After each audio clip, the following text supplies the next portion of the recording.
অগণিত পাথর, স্বচ্ছ পানি, চারিদিকে পাহাড় আর পাহাড়, অনাবিল সৌন্দর্যের পুরো দেশের মানুষের কাছে এভাবে পরিচিত পেয়েছিল সিলেটের কোম্পানীগঞ্জ উপজেলার ভোলাগঞ্জ সাদা পাথর হয়ে উঠেছিল পর্যটকদের কাছে সৌন্দর্যের আশ্রয়স্থল।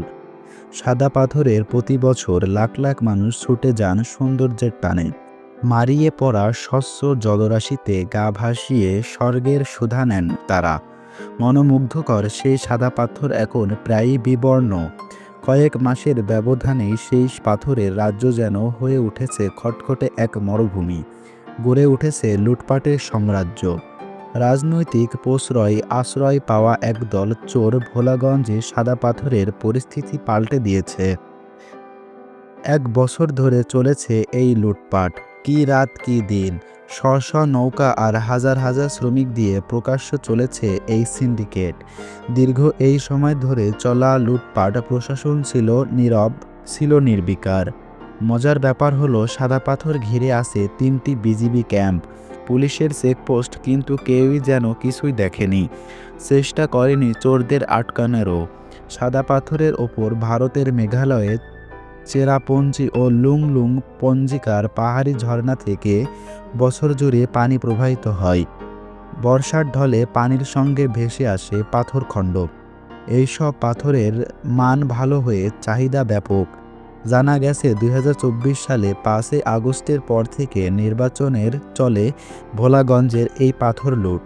গত ১ সপ্তাহে শেষ হওয়া সাদা পাথরের মরণ কামড় দেয় চোরেরা। রাজনৈতিকভাবেই বিরোধ ও মতপার্থক্য থাকলেও লুটপাটে যেন সবাই ঐক্যবদ্ধ।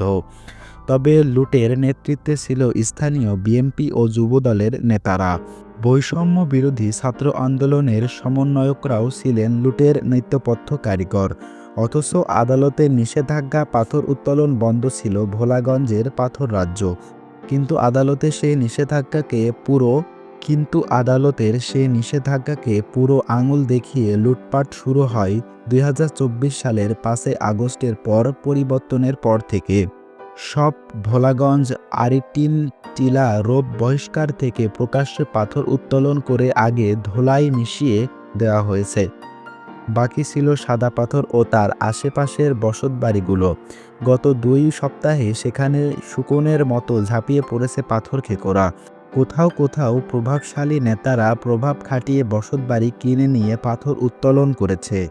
পরিবেশের ১২টা বাজার পরেও কোম্পানীগঞ্জ যেন যেতে পারেনি পরিবেশ অধিদপ্তরের সরকার যেন অসহায় এই পাথর খেকোদের কাছে।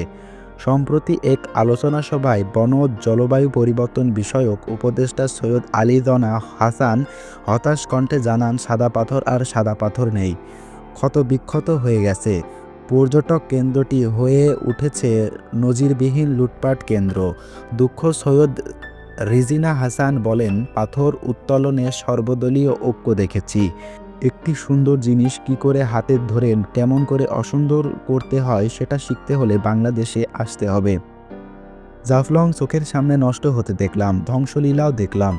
গত ২৪ জন পরিবেশ সংকটপূর্ণ এলাকায় জাফলং পরিদর্শনে গেলে পরিবেশ, বন ও জলবায়ু পরিবর্তন বিষয়ক উপদেষ্টা সৈয়দ আলী জনা হাসান এবং বিদ্যুৎ, জ্বালানি ও খনিজ সম্পদ বিষয়ক উপদেষ্টা মোহাম্মদ ফাইজুল করিম খানের গাড়িবহর আটকে দেন। বালু পাথর ব্যবসায়ী ও শ্রমিকরা একসময় তারা বন্ধ থাকা জাফলংয়ের সিলেটের পাথর কোরানীগঞ্জের চালুর দাবিতে স্লোগান দেয়। কিন্তু পাথর করিয়াগুলো খুলে দেওয়ার দাবিতে এখানে উপদেষ্টাদের গাড়ি আটকানো হয়। তখনও পাথর লুটপাটের ঘটনা অব্যাহত ছিল। স্থানীয়দের দাবি, সাদা পাথরের প্রতিদিন কাজ করেন প্রায় ৪ থেকে ৫ হাজার জন শ্রমিক। তাদের অধিকাংশই ভোলাগঞ্জের বাহিরের মানুষ। পাথর লুটপাটের বিজিবির ভূমিকা উঠে এসেছে শ্রমিকদের ভাষ্য থেকে। তারা জানিয়েছে, আগে বিজিবিকে দিতে হতো ৩০০ টাকা, এখন কাউকে দিতে হয় না। সম্প্রতি সিন্ডিকেট চালু হয়েছে। নির্দিষ্ট দামে পাথর বিক্রি করতে হয় নির্দিষ্ট ব্যক্তিদের কাছেই। উত্তোলিত পাথর প্রথমে ধোলাই নদীর ২ পারে কালায় রাগ দয়ার বাজার ১০ নম্বর ঘাট ব্যাটারি ঘাটে বিক্রয় হয়। সেখান থেকে পাথর ট্রাকে করে সারা দেশে পাঠানো হয়। এরকম করে থাকলে বাংলাদেশের যে সৌন্দর্য স্থানগুলো আছে সেগুলো সবই নষ্ট হয়ে যাবে। তো আপনার মতামত কি অবশ্যই কমেন্ট বক্সে জানিয়ে দিবেন এবং চ্যানেলে নতুন হয়ে থাকলে অবশ্যই চ্যানেলটি সাবস্ক্রাইব করবেন।